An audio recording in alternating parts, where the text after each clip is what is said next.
मानव सभ्यता ने दुनिया पर राज किया है, लेकिन जब बात आती है जंग की, तो ताकत और सोच का असली इम्तिहान तब होता है जब सामने होता है प्रकृति का सबसे खतरनाक रूप। आज हम लाए हैं एक काल्पनिक लेकिन चौंकाने वाला सवाल। अगर 100 इंसान बिना किसी हथियार के भिड़ जाए 20 गुस्से में भरे चिंपांजियों से, तो क्या होगा? हम अक्सर सोचते हैं कि इंसान सबसे ताकतवर है। क्यों? क्योंकि हम सोच सकते हैं, योजना बना सकते हैं और एकजुट होकर काम कर सकते हैं। लेकिन अब सोचिए, 100 आम इंसान, कोई हथियार नहीं, कोई आर्मी ट्रेनिंग नहीं, बस उनके शरीर, डर और एक अस्थिर मानसिकता।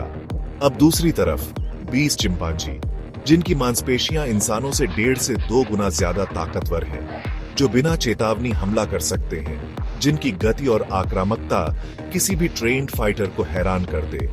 और सबसे खतरनाक बात, वो डरते नहीं, वो सर्वाइवल के लिए लड़ते हैं। जैसे ही पहला चिंपांजी हमला करता है, एक इंसान की चीख बाकी 99 के होश उड़ा देती है। दिमाग में डर की लहर दौड़ती है, सर्वाइवल इंस्टिंक्ट ऑन होती है और इंसानी दिमाग लड़ो या भागो के बीच फंस जाता है। अब सवाल ये नहीं है कि कौन ताकतवर है, सवाल ये है कौन शांत रह पाएगा, कौन लीड करेगा, कौन खुद को खो देगा। जैसे ही पहले 2-3 इंसान जमीन पर गिरते हैं, इंसानों की यूनिटी टूट जाती है। कुछ दौड़ते हैं, कुछ चिल्लाते हैं और कुछ फ्रीज हो जाते हैं। यही साइकोलॉजी का कमाल है। जो दिमाग एकजुट होकर जीत सकता था, वो डर के कारण खुद को खो बैठता है। चिंपांजी कोऑर्डिनेटेड नहीं है, लेकिन उनका वाइल्ड इंस्टिंक्ट उन्हें अनस्टॉपेबल बनाता है। वो जानते हैं कहां मारना है, कैसे पकड़ना है और कब हमला करना है। 10 मिनट बाद भूमि पर सिर्फ शोर, खून और तितर बितर हुए इंसानी शरीर दिखाई देते हैं। 20 में से शायद 5 चिंपांजी घायल होते हैं, लेकिन वो रुके नहीं। उनका दिमाग इंसान की तरह कंफ्यूज नहीं था।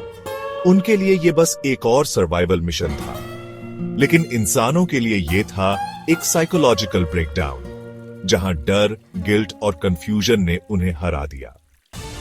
हम सोचते हैं हम सबसे ऊपर हैं, लेकिन जब टेक्नोलॉजी, वेपन्स और सिस्टम्स हटा दिए जाते हैं, तो हमारा असली रूप सामने आता है। क्या हम वाकई नेचर से ऊपर हैं, या फिर सिर्फ एक फ्रैजिल इल्यूजन में जी रहे हैं?